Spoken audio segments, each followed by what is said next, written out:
أعوذ بالله من الشيطان الرجيم. بسم الله الرحمن الرحيم.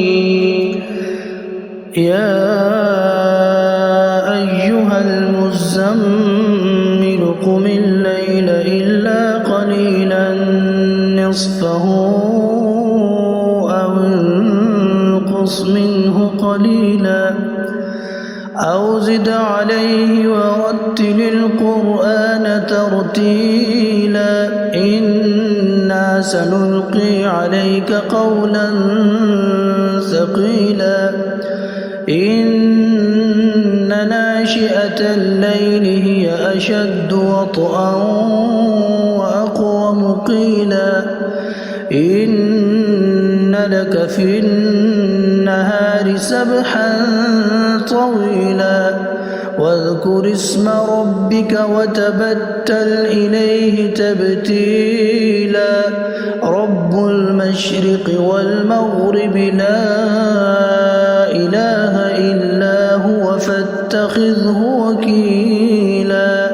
واصبر على ما يقولون واهجرهم هجرا جميلا وذرني والمكذبين أولي النعمة ومهلهم قليلا إن لدينا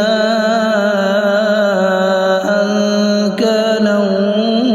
وجحيما وطعاما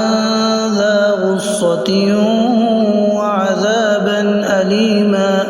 يوم ترجف الأرض والجبال وكانت الجبال كثيبا مهيلا إنا أرسلنا إليكم رسولا شاهدا عليكم كما أرسلنا إلى فرعون رسولا فعصى فرعون الرسول فأخذناه أخذا وبيلا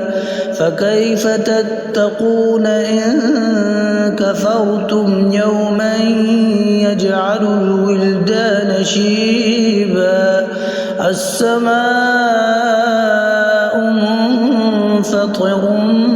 به كان وعده مفعولا إن هذه تذكرة فمن شاء اتخذ إلى ربه سبيلا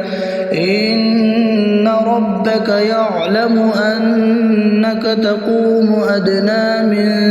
ثلثي الليل ونصفه وثلثه وطائفة من الذين معك والله يقدر الليل والنهار علم أن لن تحصوه فتاب عليكم فاقرؤوا ما تيسر من القرآن علم أن سيكون منكم مرضى وآخرون يضربون في الأرض يبتغون من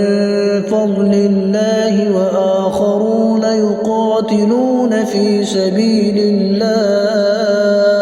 فاقرؤوا ما تيسر منه وأقيموا الصلاة وآتوا الزكاة وأقرضوا الله قرضا حسنا وما تقدموا لأنفسكم من خير